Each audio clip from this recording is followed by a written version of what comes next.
বন্ধু, আমরা সবাই ধনী হতে চাই, আমরা সবাই টাকা পয়সা কামাতে চাই, তারপরও আমরা কামাতে পারি না। কিন্তু কেন? আমরা কি চেষ্টা করি না? না বন্ধু, আমরা চেষ্টাও করি আর পরিশ্রমও করি, তা সত্ত্বেও আমরা ধনী হতে পারি না, কারণ আমাদের মধ্যে টাকার নলেজ থাকে না। এর একটা বড় কারণ হলো স্কুলে টাকা সম্বন্ধে পড়ানো হয় না। টাকা কি করে কামাতে হয়, টাকা কিভাবে বাড়াতে হয় সেটা শেখানো হয় না। এক কথায় বললে স্কুলে ফিনান্সিয়াল ইন্টেলিজেন্সের মতো কোনো সাবজেক্ট ম্যান্ডেটারি থাকে না, তাই আমাদের টাকা সম্বন্ধে বিশেষ জ্ঞান থাকে না। বন্ধু, 2025 শেষ হতে চলল, 2026 এসে গেল, কিন্তু আমাদের অবস্থা সেই একই রয়ে গেল। প্রতি বছর ভাবি এবছর কিছু করতে হবে, এবছর টাকা কামাতে হবে, কিন্তু কোথায় বা কি? আমাদের অবস্থা যেমন ছিল তেমনই রয়ে গেল। এইভাবে চলতে থাকলে শুধু ক্যালেন্ডার বদলাবে মাত্র, আমাদের অবস্থা বদলাবে না। কারণ যতক্ষণ না আমাদের টাকার নলেজ হচ্ছে ততক্ষণ আমরা কিছুতেই টাকা কামাতে পারবো না। টাকা কামাতে গেলে আমাদের কিছু বেসিক নিয়মকে বুঝতে হবে। তাই আজ আমরা এই ভিডিওতে ধনী হওয়ার কিছু বেসিক নিয়ম সম্বন্ধে আলোচনা করতে চলেছি, যা আপনার টাকার নলেজকে বাড়িয়ে তুলবে, ফলে আপনি ধনী হওয়ার দিকে এক স্টেপ এগিয়ে যাবেন। তাই ভিডিওটি খুবই গুরুত্বপূর্ণ হতে চলেছে, অবশ্যই ভিডিওটি শেষ পর্যন্ত দেখুন। প্রথম নিয়ম, অ্যাসেট বানান আর লাইবিলিটিসের থেকে দূরে থাকুন। কারণ আপনার অ্যাসেট আপনাকে ধনী করে তুলবে আর আপনার লাইবিলিটিস আপনাকে গরিব করে তুলবে। অ্যাসেট মানে এমন কোনো সম্পদ যার দাম সময়ের সাথে বাড়তে থাকবে, যেমন জমি, সোনা, শেয়ার ইত্যাদি। আর লাইবিলিটিস মানে এমন জিনিস যার দাম সময়ের সাথে কমতে থাকবে। যেমন ধরুন, আপনি যেই মোবাইলটিতে এই ভিডিওটি দেখছেন সেই মোবাইলটির দাম দিন দিন কমে যাচ্ছে। নতুন কেনার থেকে যত সময় যাবে তত এর দাম কমতে থাকবে, কিন্তু সেই মোবাইল তৈরি করা কোম্পানির মূল্য দিন প্রতিদিন বাড়তে থাকবে। একটি কাহিনী থেকে এটা আরও ভালো করে বোঝার চেষ্টা করি। 2007 সালে ভারতে যখন প্রথম আইফোন লঞ্চ হয়েছিল, তখন এক ধনী ব্যক্তি তার 2 ছেলেকে 2টি আইফোন কেনার টাকা দেন। বড় ছেলেটি সেই টাকায় একটি নতুন আইফোন কিনে আনে আর সবার সামনে খুব ফুটানি মারে, কিন্তু ছোট ছেলেটি ঠিক তার উল্টোটা করে। ছোট ছেলেটি সেই টাকায় আইফোন না কিনে আইফোন বানানোর কোম্পানি অ্যাপেলের কিছু শেয়ার কিনে। সেই সময় অ্যাপেলের একটি শেয়ারের দাম ছিল 180 টাকা, তাই ছোট ছেলেটি আইফোনের টাকা দিয়ে 111টি শেয়ার কিনে। আর আজ 2025-এ বড় ছেলেটির আইফোনটি অর্ধেক দামেও কেউ কিনতে চাইছে না। সেখানে ছোট ছেলেটির শেয়ারের দাম আজ প্রায় 20 থেকে 25 লক্ষ টাকা, যা দিয়ে আজ সে চাইলে একটি বাড়ি বানাতে পারে। তারপর সেই বাড়ি ভাড়া দিয়ে মাস গেলে 10-15 হাজার টাকা কামাতে পারে। আর সবচেয়ে বড় কথা, তার বাড়িটা তারই রয়ে যাবে। এটাই হলো অ্যাসেট আর লাইবিলিটিসের মধ্যে প্রধান পার্থক্য। বড় ছেলেটি তার টাকায় লাইবিলিটিস কিনে শখ মিটিয়েছে, আর ছোট ছেলেটি অ্যাসেট কিনে তার টাকাকে আরও বাড়িয়ে তুলেছে।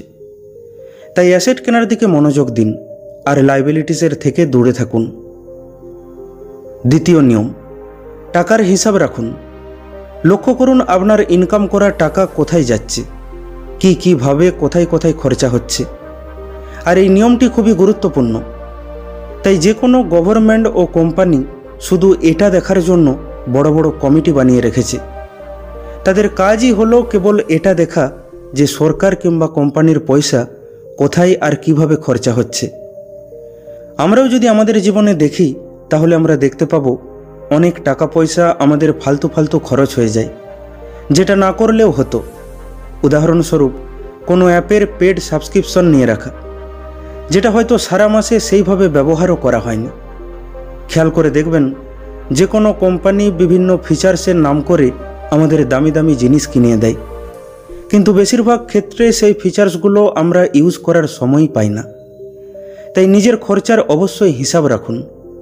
কোথায় কত টাকা খরচা হচ্ছে লিখে রাখুন, আর সেগুলোর মধ্যে যেটা কমানো যায় সেটা কম করুন, আর যেটা একেবারে বন্ধ করা যায় সেটা বন্ধ করুন।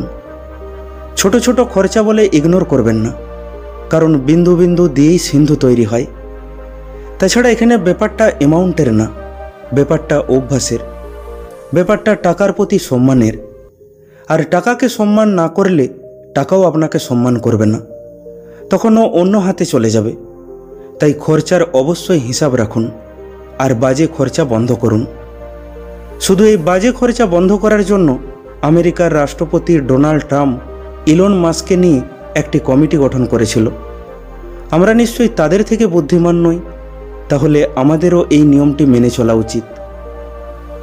তৃতীয় নিয়ম, শুধু সেভিংস করলে হবে না, সেই পয়সাকে ইনভেস্ট করতে হবে।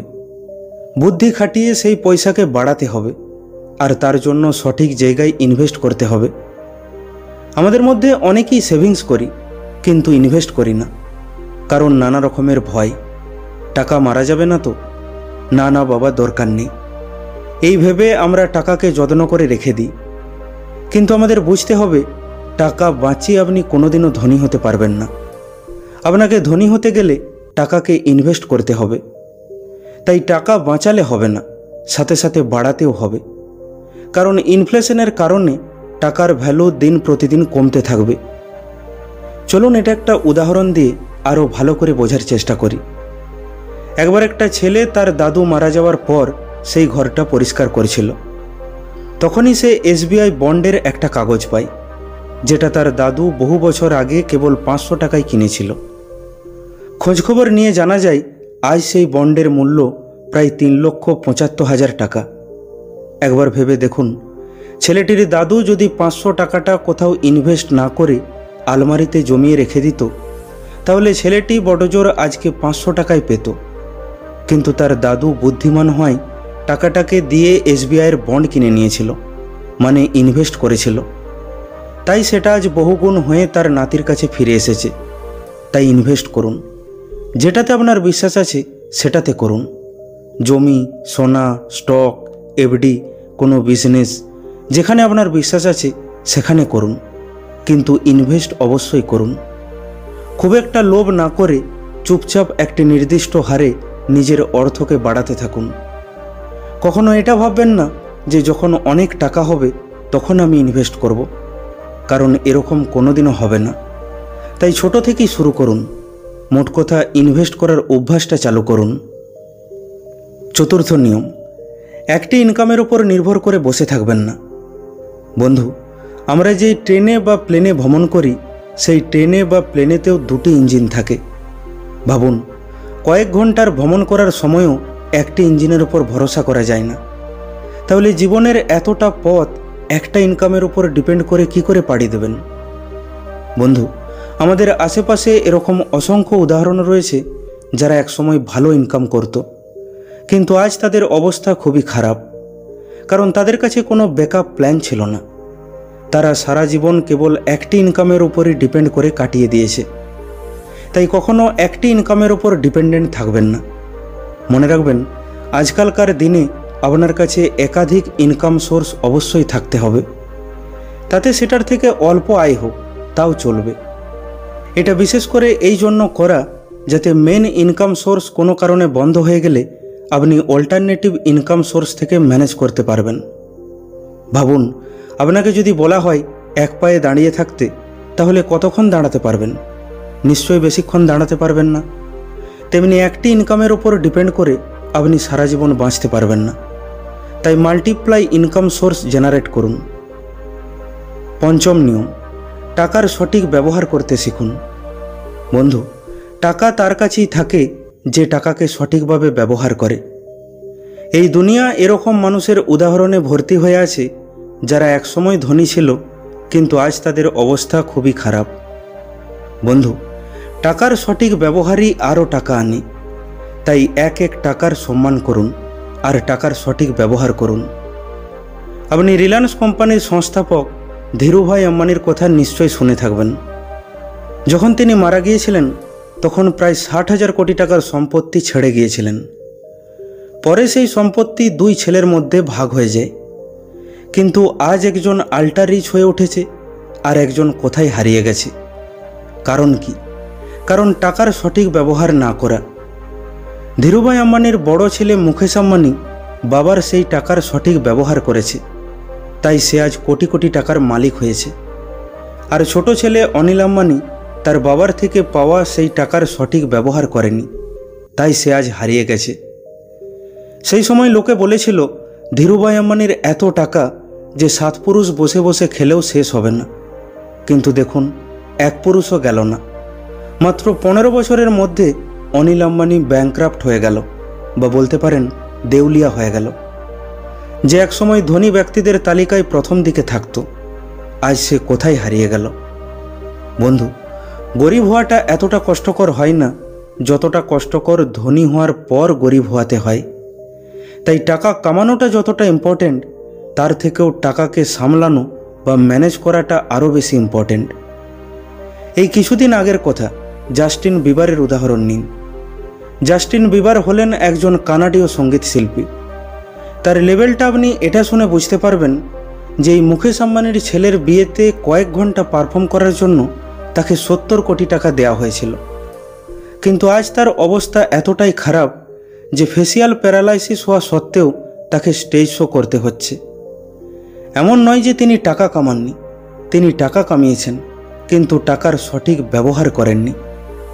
ক্যালিফোর্নিয়ায় 200 একরের হাভেলি কেনার পরও আজ তাকে লস অ্যাঞ্জেলেসের একটি বাড়িতে ভাড়া থাকতে হচ্ছে। তাই বন্ধু, টাকার সঠিক ব্যবহার করুন, না হলে পরে আফসোস করতে হবে। ষষ্ঠ নিয়ম, রাতারাতি ধনী হওয়ার চেষ্টা করবেন না। সত্যিকারের ধনী হতে সময় লাগে, তাই কোনো শর্টকাট রাস্তাতে চলার চেষ্টা করবেন না।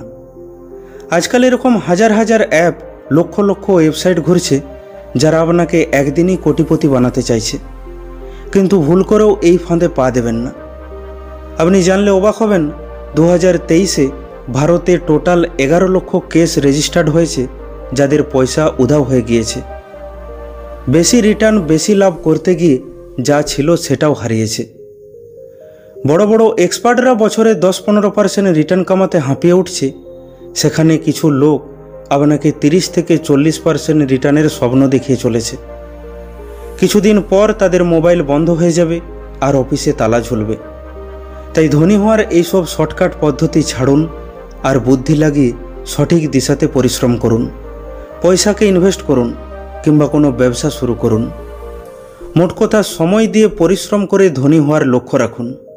মনে রাখবেন, ধনী হওয়ার থেকেও বেশি গুরুত্বপূর্ণ হলো ধনী হয়ে থাকা।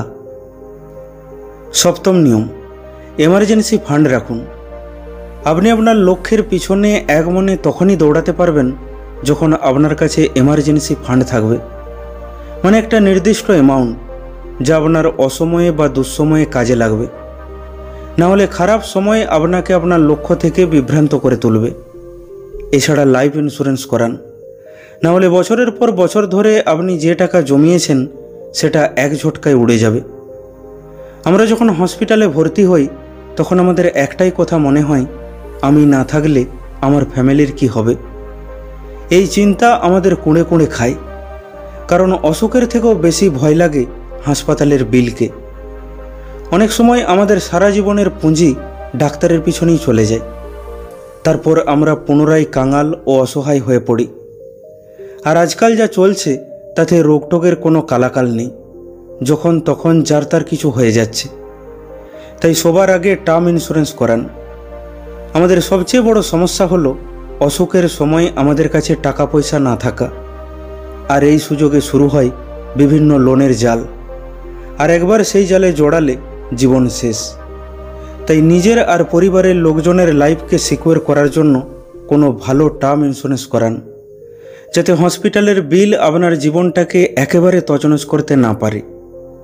কোনো ভালো লাইফ ইন্স্যুরেন্স করা থাকলে অসুখের খরচ একেবারে আপনাকে শেষ করতে পারবে না। হ্যাঁ, সাময়িক অসুবিধা হবে ঠিকই, কিন্তু পরে আপনি নিজেকে রিকভার করতে পারবেন। বন্ধু, এই 7টি নিয়ম আপনাকে সত্যিকারের ধনী হতে সাহায্য করবে। তাই এই নিয়মগুলি মেনে চলার চেষ্টা করুন আর সঠিক দিশাতে কঠোর পরিশ্রম করুন। দেখবেন একদিন আপনি ঠিক ধনী হয়ে উঠবেন। বন্ধু, ভিডিওটি কেমন লাগলো কমেন্ট করে অবশ্যই জানান। ভালো লাগলে লাইক করে দিন আর আপনজনের সাথে শেয়ার করে নিন। প্রতিনিয়ত এই রকম শিক্ষামূলক ভিডিও পেতে এখনই আমাদের ইউটিউব চ্যানেলটিকে সাবস্ক্রাইব করে নিন। খুব তাড়াতাড়ি ফিরে আসব অন্য একটি শিক্ষামূলক ভিডিও নিয়ে। ভালো থাকবেন। ধন্যবাদ।